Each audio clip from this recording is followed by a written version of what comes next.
Hey guys, so today we're going to teach you how to get remote jobs in 2026.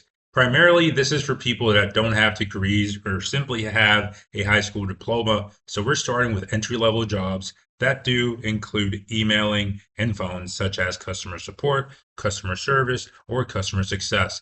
Right here, I'm going to teach you how to get a hiring manager's attention, which is something that not a lot of people do. And even when you tell them to do it, people don't really like to spend the time. So right here, I have this application called Apollo.io. Primarily, it's something that I learned when I was working at a sales job and applying to other sales jobs. Specifically, the title that I was applying for was Sales Development Representative or Business Development Representative, which is also a job that you can get hired without any prior experience. They're looking for people that are just good communicators and understand the business. If you would like to learn more about sales, you can look up websites such as CourseCurates.com with the link in the description, or any other sales bootcamp that you're interested in joining. So let's start by using this primarily for the customer service or customer support roles that I'm going to show you. I'm also going to show you certain search uh, hacks, certain search tricks that you may not know. And if you do, then amazing. This video is not for you. It's basically called a Boolean search. So right here, it just prioritizes certain websites such as Greenhouse or Lever, which is another website that I like to use, or job board websites that I use to apply to jobs. So let's start back with Apollo and log into our account. Let me just give this step. Be able to see people. Basically, what Apollo does, it allows you to search people's emails, like this person Laszlo. I can see their email for Berkeley. It looks like Laszlo works for Berkeley, not the College of Music, but the University of California. And he's a co-founder and co-faculty director of the Berkeley Transformative CHRO Academy. So right here, I have his email. I can also, for 8 credits, get his phone number, so I can literally call him, but I don't want to do that. I'm not trying to cold call anybody. I'm just trying to find emails of hiring managers. So for example, if I'm looking at this first customer support specialist job at Pulley, which is a great job because if you're in the Pacific Standard Time, it's 9 to 5. The pay is 50 to 65K, which is definitely what might be aiming for the 65K mark, since $27 is about the minimum that you would need without any children in California, just based on the living wage website. I can drop that in the description as well. So let's say we want to find the hiring manager for Pulley, right? We can just go to companies here and just type in Pulley. Oh, it went straight to the person. Pulley. Sorry, these are other sites or companies that I look for. So we go to Pulley here. As you see, there might be some different companies called the same thing. So we just do the one that matches the company logo. I already know the company, so I know that that's the original logo. Let me see if I can find it here. Actually, I can't see it, but it's one of those jobs that I always see on my LinkedIn feed. So then we're going to go to people.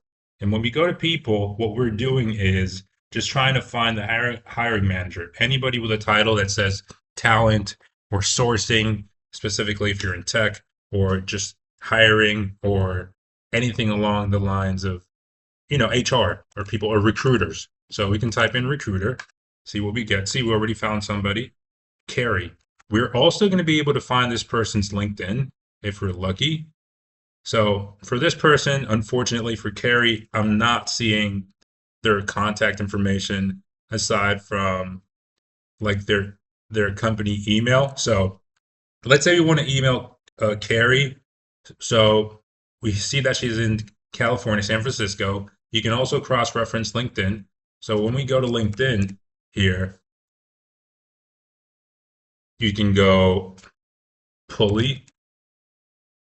Go to Pulley right here.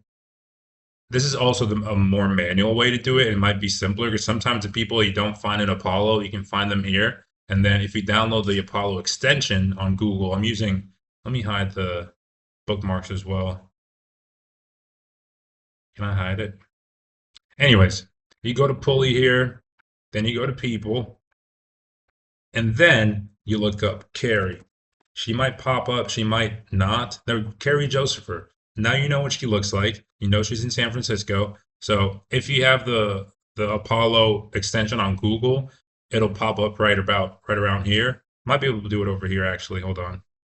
Um, let's go on. let's let's switch to LinkedIn.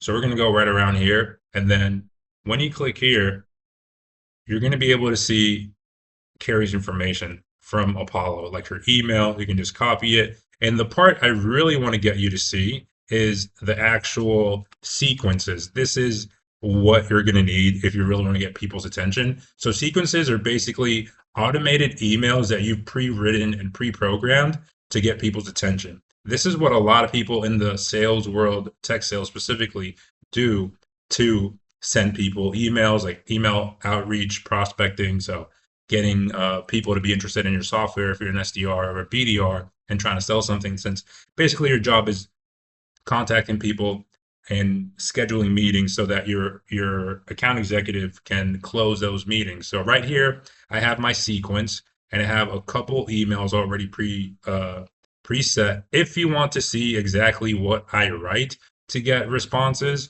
as you can see, the reply rate is 42.9%. It's pretty high, I would say, compared to the sales ones, as people don't like salespeople, I would say, uh versus like customer service people. Customer service people, I feel like I'm a little bit more empathetic. Might be overgeneralizing, but let's say you find Carrie, you find her email, you add to the sequence. I think I already have her here. So if I do that, then you click add now, and then it'll add. See, contact is already part of the sequence, right? But that's what you want to do to get people's attention. We don't want Spotify either. So we're going to go here. Then once we're back, this thing right here is what we call Boolean search. It's basically telling your search engine, such as Google, Microsoft Edge, what other browsers are there. There's Opera now. There's also Lone Wolf and Vivaldi. So basically, it's just specifying we're only wanting to see job posts in websites like Greenhouse.io and Lever.co, as well as titles that are customer support, support specialist, or support associate. And they're only remote or work from home in the keyword. If it has this parentheses, that means, or quotation marks rather, that means that it's only looking for job titles specifically with this word or with the support specialist word. So you can see customer support specialist. So it all adds up. So if we go to AirCall, for example, AirCall, if you've worked in customer support before, it's one of those applications that basically allows you to call people. It's a phone app. This one's a little lower, 45 to 55K, but if you have no college degree, this is the perfect way to get yourself in the door for SaaS, which is software as a service, and B2B customer support. So if you've already have this sort of experience, this might be at your level, or might be even below if you're already a manager, but this is for entry level people. And aside from AirCall, there's a bunch of other jobs that you can find by just Googling with the Boolean search, which again, you can find in the link in the description. And if you want my specific sequences that I use to get 46% reply rate, just follow the link in the description. I'll be happy to help you out. Just follow the link in the description and then download the PDF, which gives you the exact emails that I schedule. Typically, I schedule 3 to 4, and what to say, how to word it to make it engaging and personable without coming off too abrasive. Thank you for watching this video. Like this video if you want to see more videos like this one, and comment down below what else would you like to see.